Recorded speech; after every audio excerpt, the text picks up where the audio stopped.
May nakahanda ng plano ang Commission on Elections o COMELEC para sa pagboto ng mga overseas Filipino workers sakaling lumala ang sitwasyon sa Taiwan.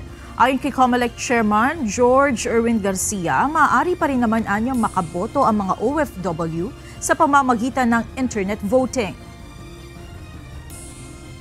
So ibig sabihin, kung gamit lang ang cellphone, laptop at iPad, kahit po kung may mangyari man yung ganyang klaseng kaguluhan, makakaboto po sila. Kumpara doon sa ilalagay natin yung pagboto sa isang area na pupuntahan po mismo nila yung lugar kung saan po sila boboto. So ganun po yung advantage ng ating internet voting.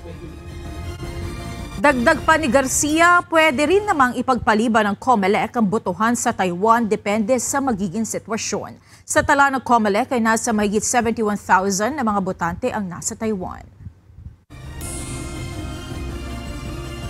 Nakalagay po sa ating pong Omnibus Election Code sa Section 6 yung postponement of the election.